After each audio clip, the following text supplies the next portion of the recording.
Tonight's a protest over a mosque's call to prayer. A man is in hospital after being struck by a vehicle in Regina.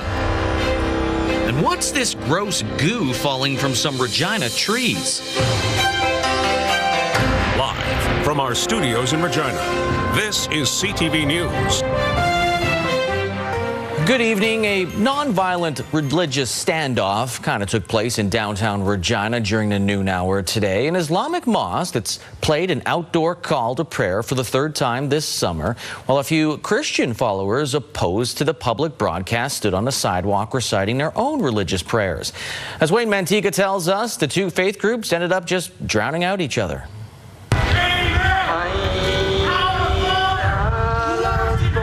It was hard to tell which was louder. A weekly Muslim call to prayer was broadcast from the roof of a downtown Regina mosque, while someone on the sidewalk shouted Christian prayers in response. It was the second Friday in a row that the mosque broadcast a call to prayer. Some support the expression of faith, while others feel it should be kept within the walls of the mosque. It has sparked a petition drive to City Council. We don't push our religion. Christians don't push our religion in other people's faces, so I don't think that the Muslim call to prayer should be forced upon us, that we have to listen to it. The mosque welcomes the faith discussion taking place on its street corner. Yeah, we don't see any problem. So they also have a right to believe what they want to believe and also share with others. Yeah, that's perfectly all right. Yeah. The mosque has no regrets about having initiated its weekly call to prayer broadcast and the faith discussion that it has sparked out front. It considers the experience to have been positive. Wayne Mantica, CTV News, Regina. Saskatoon police say a 31-year-old man is charged with 3 counts of mischief under $5,000 related to the eggs being thrown at a synagogue earlier this month. On August the 4th, police responded to a synagogue on McKinnon Avenue for a vandalism incident that took place. Police learned the incident happened on August 1st when a man threw a carton of eggs at the building and nearby vehicles. Through investigation, police identified the man as a 31-year-old from Dundurn who turned himself in yesterday to be charged and released on conditions. 2 Saskatchewan men found guilty of human trafficking are scheduled to be sentenced in October. Last week, a Saskatoon judge found Muhammad Massum and Sohail Haider guilty of human trafficking, ruling the men exploited a Bangladeshi woman at their restaurants in Gull Lake, Elrose, and Tisdale. Massum was also found guilty of 3 counts of sexual assault. Court heard the woman, who cannot be named due to a publication ban, worked long hours at the restaurants 6 days a week with little to no pay until she got help to leave the situation. The men remain in custody and are scheduled to be sentenced on October the 22nd. Prince Albert police have located a deceased individual during a search for a missing teen. Officers located remains during the search for 14-year-old Peyton Flett, who has been missing since mid-June. An autopsy is scheduled for Tuesday. Police told CTV they are waiting for the autopsy findings to assist with identifying the individual, as well as determining the cause and manner of death. A man has been seriously injured following a collision in central Regina late Thursday night, according to police.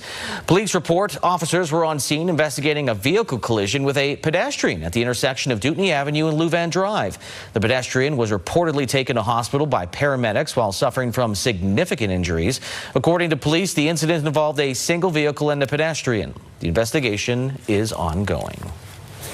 One of the largest studies ever conducted in Saskatchewan is looking into how lifestyles, genetics, and the environment impact our health, especially when it comes to cancer and chronic diseases. Mick Faville tells us more about the study and how people can get involved. A 50-year study is now underway in Saskatchewan to better understand cancer and other chronic diseases. With the information, researchers hope to learn why cancer, diabetes, and heart disease develop in the first place and find ways to prevent their onset. Chronic disease as well poses a huge burden on our health system in Canada. We know that 1 in 2 Canadians will die from cancer or another chronic disease.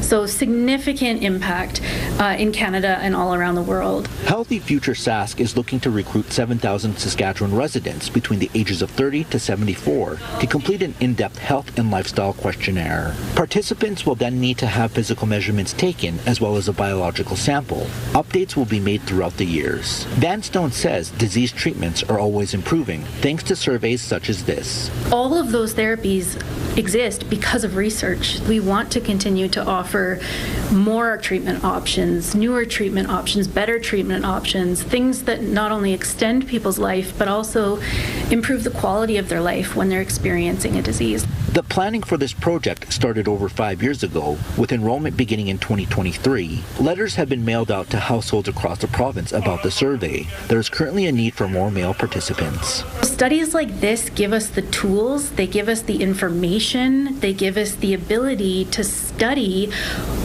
why people develop chronic disease, to progress and change the course of health for future generations. There are currently over 3,400 enrolled in the survey. The enrollment phase closes in March 2027. Mick Favel, CTV News, Regina. Well, if you park under a tree in Regina, you've seen it before, a sticky substance all over your vehicle, and it's called honeydew. That residue is left behind by aphids, which have been prevalent in the Queen City this summer.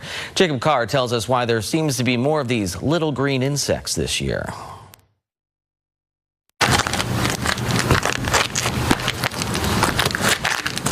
That's the sound your shoe makes when the ground you're stepping on is under an elm tree and covered in honeydew from these little green guys, better known as aphids. Residents are seeing a lot of the honeydew making a mess all over their driveways, their cars, their furniture. It is really frustrating. We understand that. The city of Regina is no stranger to dealing with the insects as they pop up annually. But this summer, a swath of dry and hot weather has made for ideal conditions for aphids to thrive in. And those with the city say it is a tall task to curb the population. We will spray insecticidal soap where necessary. So we use like a high pressure spray system to spray the canopy. Again, it's very temporary. It does have to contact the insect to actually control it. The minuscule green bugs not only wreak havoc in Saskatchewan cities, but can also be a headache for farmers. There are still faba crops that are still quite green and quite sensitive right now to pea aphid.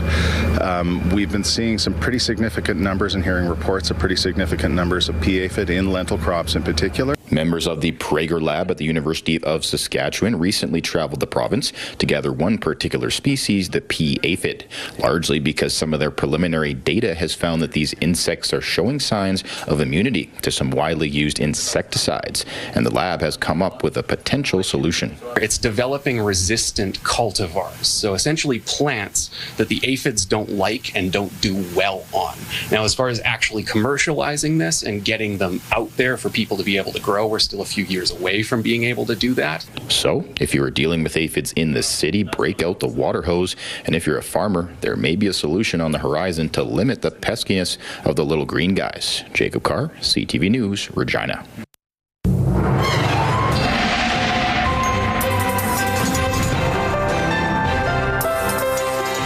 Sabine joins us. Are we going to get any rain? Because with that aphid substance, I'm essentially, my car is just a walking wasp buffet. Ew. That was a picture. Well, they like the sticky. Unfortunately, no, there's no rain. That's going to clear up any type of walking wasp buffet for Lee. There's actually the rain we were expecting. We did see a little bit of rain coming through parts of southern Saskatchewan. Most of that heavy rainfall, though, in the southeast. Temperatures certainly cooler than what we're used to. Dropped to about, warmed up to about 18 degrees late this afternoon. Of course, the average about 26, and our low was just a couple of degrees, 15, 16 degrees. So very different day compared to what we've been seeing over this last little while. That'll change as we head into the weekend, but as you can see on our radar satellite, still seeing some rainfall warnings in that southeast corner there, including Stoughton, Moosomin, Carnduff, but I will have more details on that coming up in your full forecast. Lee? Thank you, Sabine. While most students in Saskatchewan preparing to go back to school in a few weeks, those that attend Bethlehem High School in Saskatoon, they weren't so sure. Last week, a fire damaged the portion of their school, but the city's Catholic School Division says there will be no delay to start classes. Stacey Hine has more on the extent of the damage and what it means for students.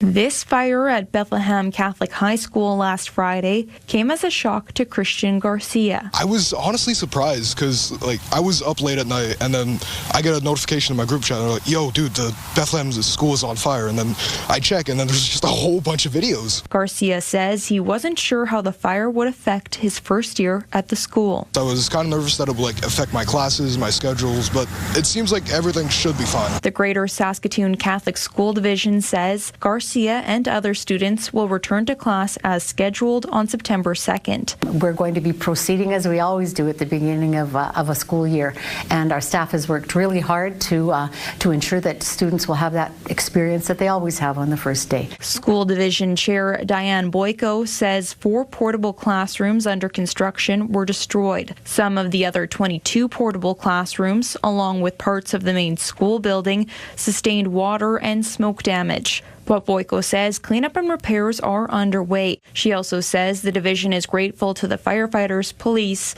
and the crews working to get the school ready for students. It's hard to believe it's only been a week since all of this has happened, but everyone has just stepped up to the plate, and so the division is so grateful for all of those partnerships that we have. Boyko says the division is still working out some details, and more information will be provided to staff and parents next week. Meanwhile, police have called the fire suspicious and say an arson investigator is on the case. Stacey Hine, CTV News, Saskatoon. Regina's Creative City Centre is getting ready to unveil its new downtown home this fall, with organizers saying the move will help them do even more for local artists. The Community Arts Centre has been operating in Regina since 2011, and its new space is set to open at 1819 Cornwall Street. Creative City Centre says the larger location will allow it to host more concerts, workshops, open mics, and exhibitions. Founder and CEO Marion Donnelly says the move is also about strengthening downtown culture in the city. The centre has supported hundreds of events each year and helped thousands of people through its programming. It's just so important to have art and culture downtown. People, when they're visiting from anywhere, they don't go, hey, let's go check out the suburbs. They go, let's go downtown. What do you have downtown? The new building will also feature a stage, upgraded sound and lighting, improved accessibility as well. There will be an open house for the official launch. That'll be on September the 10th. The second annual Regina Reggae Festival is getting underway in Victoria Park. Numerous bands and dance acts are getting ready to take the stage in the middle of downtown Regina. Food trucks, vendors setting up for what they hope is going to be a busy weekend. Some local reggae bands are taking part, along with bands from outside Saskatchewan, including from Jamaica. Organizers say reggae music is performed differently around the world and helps to bring ethnic communities together regardless of where they're from. So the focus is more on the live music aspect of reggae, and the idea that reggae music brings everyone together as one. So whether you're from Greece or from India, it doesn't really matter. You might have a way that you hear reggae and perform reggae, but we want to see it.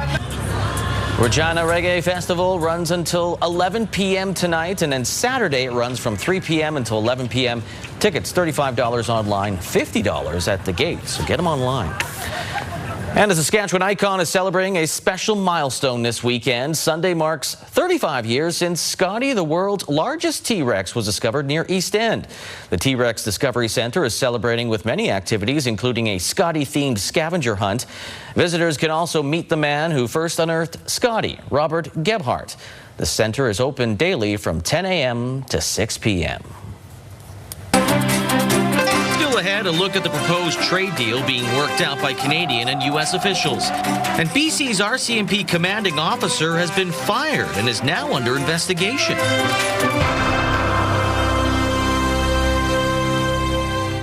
We are learning new details about what's being put on the trade table between Canada and the U.S. Sources telling CTV News that a proposed framework so far does not include relief for one industry, and Americans want to see booze back on the shelves immediately in Canada. Mike Couture has the latest.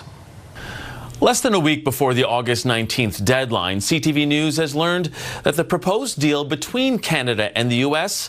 does not include a reduction of tariffs on softwood lumber. Sources are also telling us that the U.S. side wants American alcohol to return to provincial store shelves immediately after the deal is signed. CTV News has spoken to one source on the Canadian side and one on the American side, and both have knowledge of what is happening at the negotiating table. 8 of 10 provinces have removed U.S. booze from their store shelves in response to U.S. President Donald Trump's ongoing trade threats. According to our sources, it has been the largest irritant on the American side. We're also hearing that the U.S. wanted to see the removal of Canadian counter tariffs on American autos, which were implemented as a response to the American sectoral tariffs. All of this is coming as Canada-U.S. Trade Minister Dominic LeBlanc and lead trade negotiator Janice Charette have been briefing the Prime Minister's Advisory Committee on Canada-U.S. economic relations. The Canadian negotiators have also briefed their provincial counterparts. Now, ahead of that briefing, BC Premier David Eby clearly laid out that any deal must include a reduction of tariffs for lumber. The softwood lumber sector is bigger than auto parts and steel combined in terms of the Canadian economy, and it needs to be front and center at the table. Sources are also telling CTV News that Greer intends to put the framework of a deal on President Trump's desk as early as Monday. Greer has also told multiple officials that everything will hinge on the president's mood when he's presented with that proposal. Mike Lecouteur, CTV News, Ottawa. Meanwhile, Conservative leader Pierre Poilievre wasn't answering questions today when asked about his leadership after a number of Conservative MPs expressed some concerns to reporters in Ottawa. Mr. Poilievre, are you losing the confidence of caucus? Poilievre didn't stop and talk with reporters as he met with workers at a manufacturing plant in BC. CTV News spoke with several caucus members who did raise concerns about his leadership, including some who don't think he'll still be the party leader when the next federal election is called.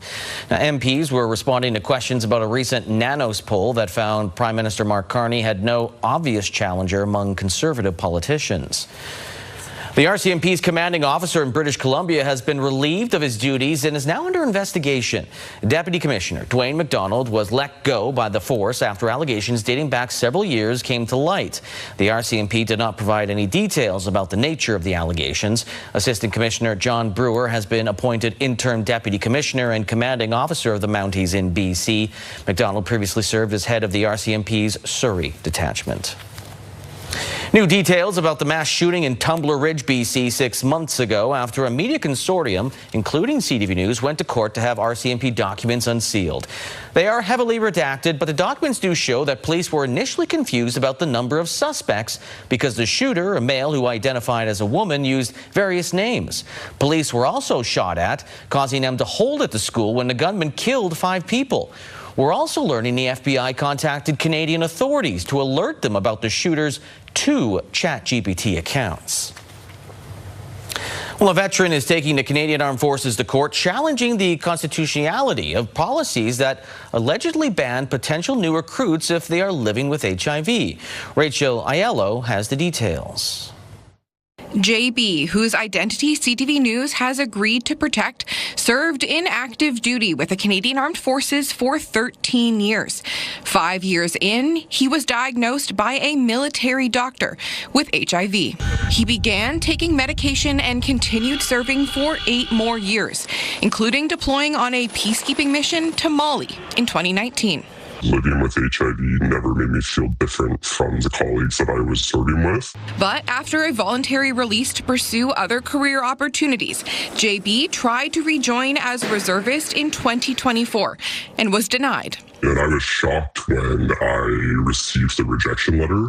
That letter from the recruiting medical office explicitly cited his HIV status, stating that because of this, he did not meet the military's enrollment standards. My diagnosis seems to carry more weight than the record I already built in uniform. The 38-year-old is now taking the Canadian military to court, challenging the constitutionality of their policies that list HIV as grounds for disqualification. To deny carte blanche folks who are living with HIV just because they're living with HIV. It's discrimination. JB's lawyers argue applicants shouldn't be rejected based on outdated stigma. They hope the challenge will prompt the armed forces to re-examine their rules. From our perspective, both the science, the logistics, and the operational concerns have been addressed by other NATO countries. JB says he thinks this case could benefit all Canadians given the military's recruitment struggles, but hopes others living with HIV hear this message. Don't let an HIV diagnosis convince you that you have less to offer your country. CTV News asked both the Canadian Armed Forces and Defence Minister David McGuinty for comment on the court challenge and the policies at the centre of it. Neither responded by deadline. Rachel Aiello, CTV News, Ottawa. Luigi Mangione pleaded guilty in a New York courtroom today to federal stalking charges in the killing of United Healthcare CEO Brian Thompson. Mangione was charged by federal and state prosecutors with ambushing Thompson outside a New York City hotel. The shooting turned Mangione into a public figure and ignited a firestorm of debate over the state of the health insurance industry in the U.S. His legal team is now seeking to have a separate New York State murder case thrown out. Mangione will be sentenced on December 18th and could spend the rest of his life in prison. The World Health Organization is claiming 2 Ebola vaccines have entered phase 1 safety trials in humans as the Democratic Republic of Congo grapples with an outbreak that continues to spread. The WHO-sponsored Partners trial has now reached the milestone of 100 patients. This trial demonstrates that even in the midst of a challenging outbreak, it's possible to mobilize research rapidly and responsibly. The head of the HWO says the epidemic in Congo is the second largest Ebola outbreak on record and is advancing faster than any previous outbreak. This as the disease continues to expand within Congo, affecting 6 provinces. The number of confirmed Ebola cases in Congo has risen to more than 4,600, and that includes 2,100 deaths. While record rainfall in Japan has caused severe flooding around Tokyo, killing at least 8 people. More than 360 millimeters of rain fell in 24 hours on one of Japan's busiest holiday weeks. At one point, 20,000 homes had no power. Thousands of travelers are stranded and several rail services have been suspended. Authorities are still warning about the risk of landslides with more rain on the way. Still ahead, we take you to a small shop in Carlisle that has quite the bedazzling business.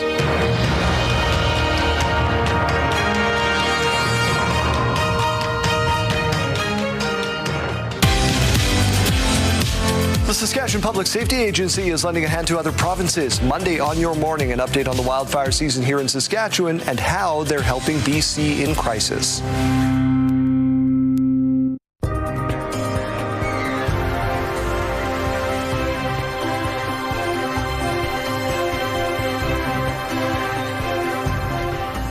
Welcome back. Let's take a look at your forecast for the weekend. It's Friday. All right, let's take a look here. Looking a little misty in the background there. We do have a little bit of rain still expecting to come through parts of southern Saskatchewan, including the Regina area. We did see very light rain throughout the day, but not a lot that stuck around for too long. Currently, we're sitting at 17 degrees, warmed up to 18, just over 18 degrees late this afternoon.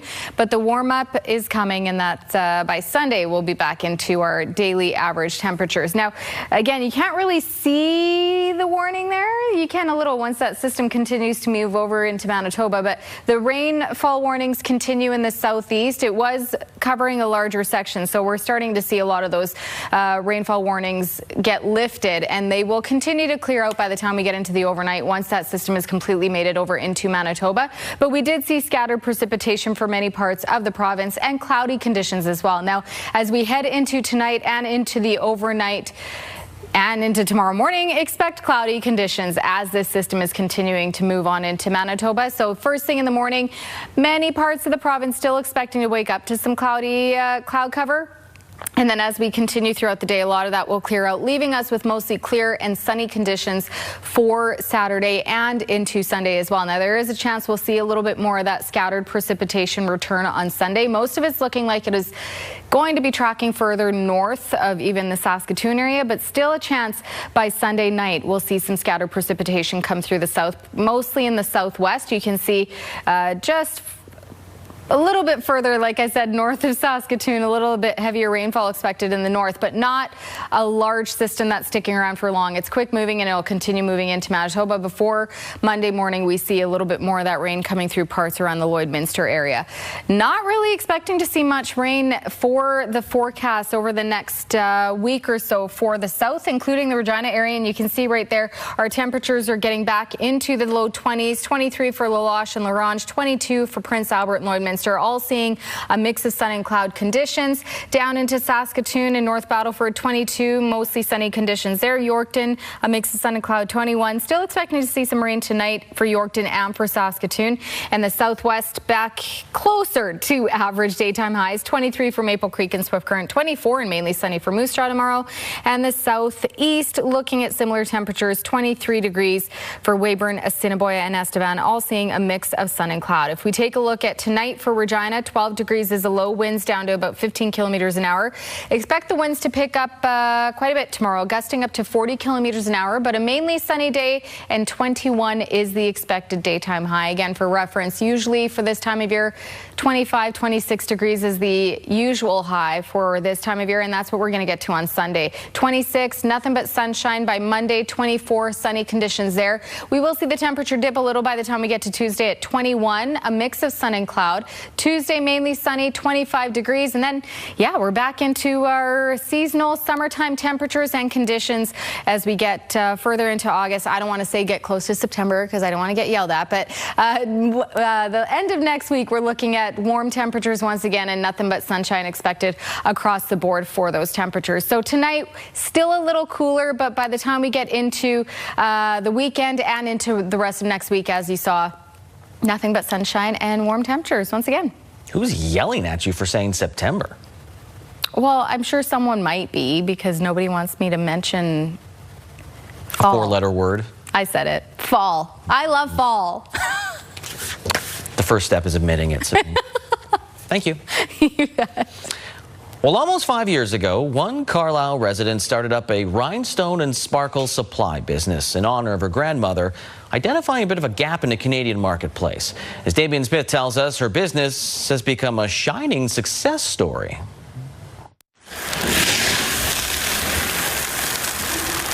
Megan Anderson is 1 month away from the 5-year anniversary of her business, the Bling and Bluebird. I've learned everything along the way. When I first started, I didn't know anything. I just jumped in with both feet. In September of 2021, she started the Rhinestone and Sparkle Supplies business to remember her grandmother, Irma Hammermeister, who passed away earlier that year. She was my favorite person. She was somebody that I always felt like understood me. The journey began in her basement, which was quickly overwhelmed. I think we had like 40 rhinestone colors, and I just had like my little table, and that's where I started.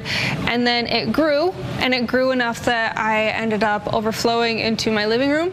She and her husband built a shop in spring of 2025. Over the years, Anderson has made custom creations for herself, like a rider jersey and the 100-day sweater, which she bedazzled with a different tattoo for 100 days straight. There's so many different kinds of rhinestones, so what I carry is high quality glass. So below glass is like acrylic and resin. The high quality glass is what a lot of people choose to use when they're investing in sparkle. She has also gained a large following on social media.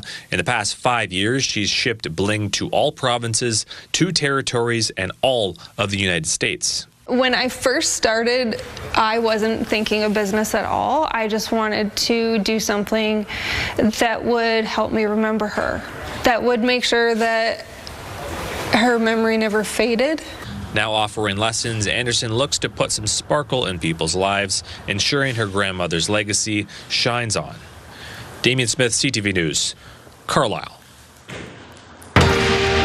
Still ahead, the Riders' O-line looks to keep their strong season going, protecting Trevor Harris tomorrow in Hamilton.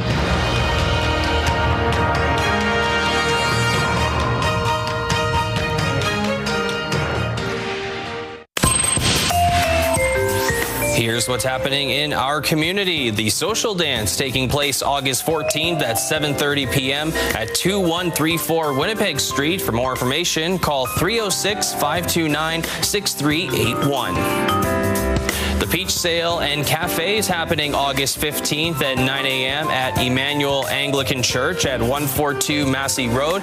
More information can be found at emmanuelanglicanregina.ca. Submit your event to our community calendar by visiting our website, ctvregina.ca, and click Community Calendar or scan the QR code on your screen.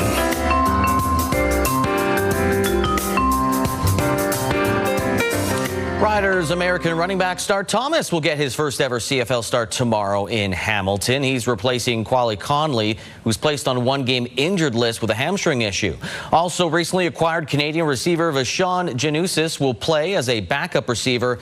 And as for kicker, Alex Hale gets the call again over Dawson Hodge. And one area which has not seen a lot of changes this season is the Riders' offensive line. They'll start with the same starting five they had last week versus Ottawa. And they've done a good job protecting Trevor Harris, allowing just 11 sacks so far in 8 games. We've been lucky to be together for a long time now, and just continue to build on that and the chemistry we have. And whoever's in there, we expect them to do the same as the last guy. So just keeping that continuity in the room. Everyone does a good job of staying ready, and that's really what makes us us. And the whole group together spends a lot of time in the film room, and even us rookies alone, getting our own extra stuff after. And it's been really helpful as we progress through the season. Communication will be important as the Riders go into enemy territory. Hamilton fans, they can be rowdy. However, head coach Corey May, since he took over, the Riders have won all their games against Hamilton and have won both games so far this year in opposing stadiums.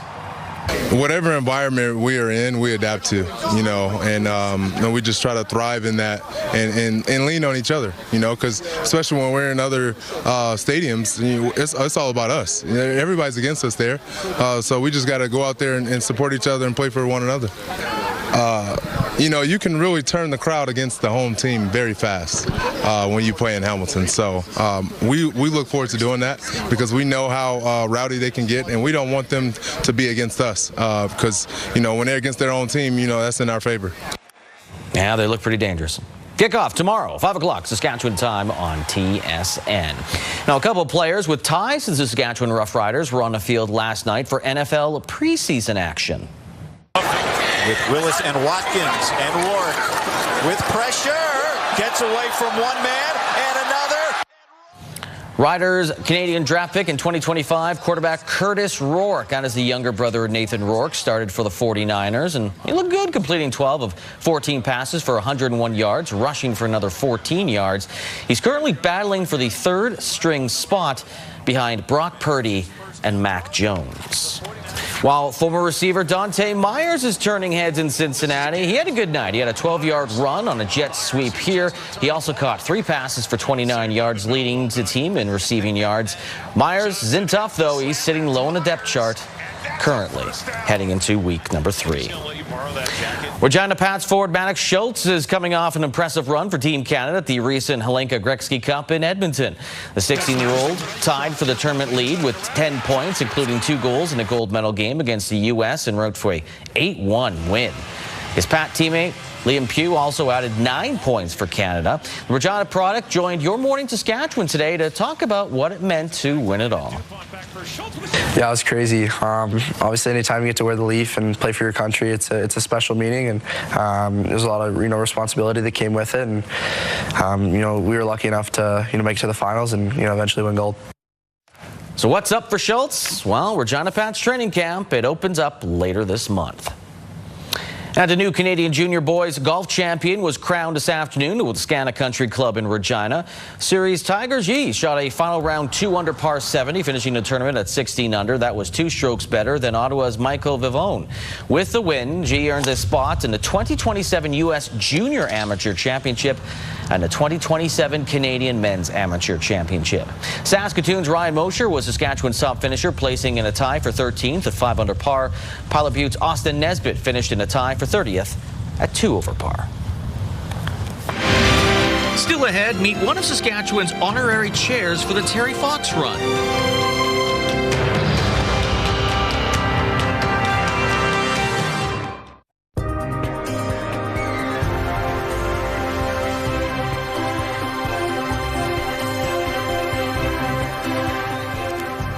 Welcome back. Let's take a look at what your rural forecast is looking like tomorrow. Much of the same as we've been talking about. We're starting to see that the temperatures getting back into the 20s and more sunshine, less rain expected for tomorrow. Some areas to start out the morning could still see a little bit of scattered precipitation, in particular around the Hudson Bay area. But Hudson Bay, Spiritwood and Melfort, 21 degrees tomorrow, 22 for Lloydminster, Meadow Lake, Kindersley and Watrous, 20 for Wynyard and 23 and mainly sunny for Outlook. Closer to the southern border, temperatures getting pretty much the same. 21 degrees for Carlisle, East End, Cypress, and for Pilot Butte and Lumsden, and for Kenora.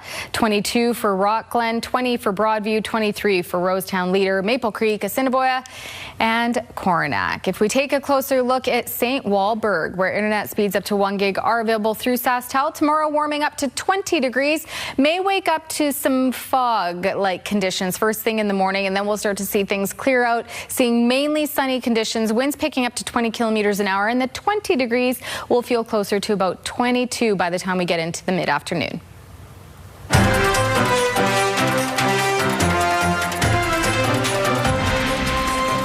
Well, all across Canada, communities are getting ready for the Terry Fox Run next month, an annual event, of course, that raises funds for cancer research. Each community names an honorary chair who has or is connected to someone diagnosed with cancer. Jasmine Pelche shares the story of Prince Albert's honorary chair, Kim Paget. Prince Albert will have a familiar face as honorary chair of its 46th annual Terry Fox Run. Terry Fox Foundation does also help with early detection programs. For me, that was the reason why my breast cancer was caught early, because of those programs. Kim Paget was diagnosed in 2024. It's a phone call I'll never forget, probably the most emotional and hardest phone call I've ever received. Thanks to what Paget says was an incredible medical team, she's been cancer-free since early 2026. The Terry Fox Run coordinators reached out to Paget because she had done the puck drop for the Prince Albert Raiders Cancer Awareness Night. I'm a season ticket holder for the Raiders, and I saw that she was doing the puck drop at their Hockey Fights Cancer game last year, and I figured she'd be perfect person to represent the Terry Fox Run this year. Paget works for the Raiders and came back from treatment to the news she'd be doing the puck drop. Completely unexpected. So yeah, I was able to go out there. Some of my past billet sons had recorded messages of just appreciation, thankful, love, and my daughters walked out with me, and my two billet sons at the time were the ones that did the face-off. Yeah, it was just a really special night that meant a lot. Paget says she admires past honorary chairs like her late friend Bruce Vance and his wife, cancer survivor Leanne Vance, and considers the role a huge honor. Having hope means that people come together to achieve a goal. And the Terry Fox Run is just that. It's people coming together to reach those goals of raising funds to continue to find life-saving treatments and hopefully a cure one day. The Terry Fox Run is September 20th at the Alfred Jenkins Fieldhouse. Jasmine Pelche, CTV News, Prince Albert. All right, farm boards, canola street price up $2.10 after a big jump yesterday at the end. It's $766.95 per ton. The futures price, a big jump, up $17.60. It's jumped over the 800 mark to $818.90 per ton. Amber durum wheat, $272.48 per ton. Red spring wheat has dropped a decent amount, down $7.78 to $281.71 per ton. Feed barley, $203.59 per ton, while flax is $610.54 per ton. That's courtesy of Bunge and Ice Futures Canada, those prices. The markets both going down today. The TSX slightly by 29 points. The Dow Jones by 107 points. The Canadian dollar went the other way, almost up 0.3 cents, past the 72-cent mark at 72.06 cents U.S. On the commodity front, gold up $26 and a penny. West Texas Intermediate crude up $1.15, and Western Canadian Select crude was up 93 cents. So, gas in Regina, we have seen movement actually. Most recently, it's now up to $1.72.9 cents per liter. So hopefully you filled up in the last couple of days.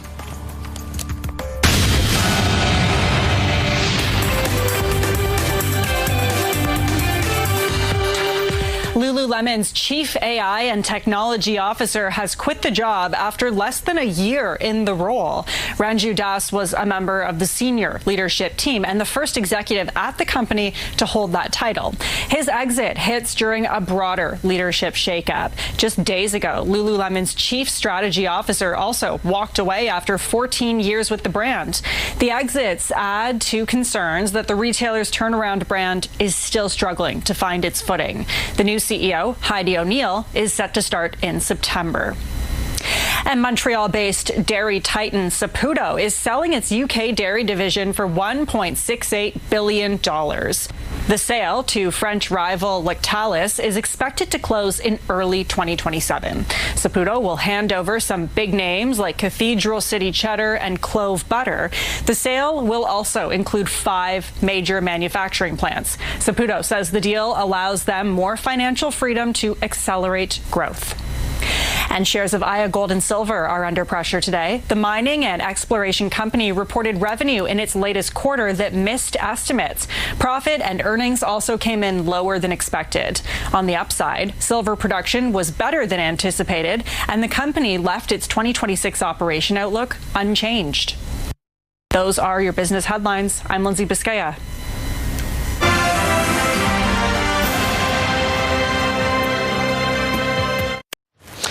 Coming up tonight after the newscast, we have a W5 Avery Haynes investigates. Not sure what she's investigating, but she's always got some good stories. Crime scene investigators, 8 o'clock. The rebuild. No. That's French for rebuild. Inside the Montreal Canadiens. It's Friday. Comment ça va? Ça va bien. When you share your space with wild animals, sometimes it's best to just keep out of the way when they're hungry.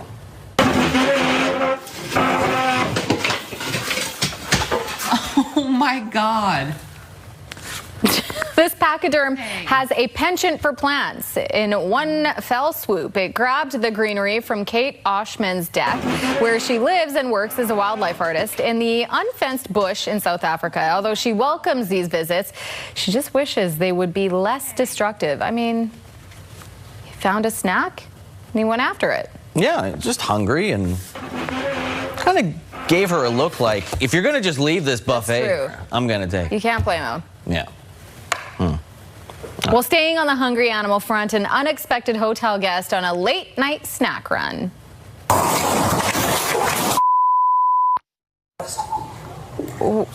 Oh, there's a bear there. That's right. A bear with the munchies in Colorado broke into a hotel.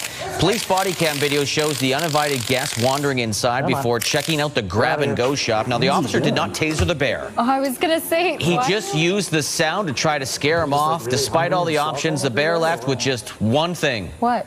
A bag of M&Ms. Ah, good choice, my buddy. Yeah, see, trying to scare him, so he didn't shoot him. He's just trying to get him to go.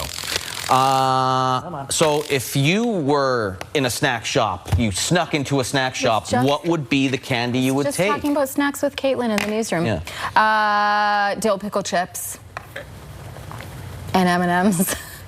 Maybe some ice cream. You would steal from the shop?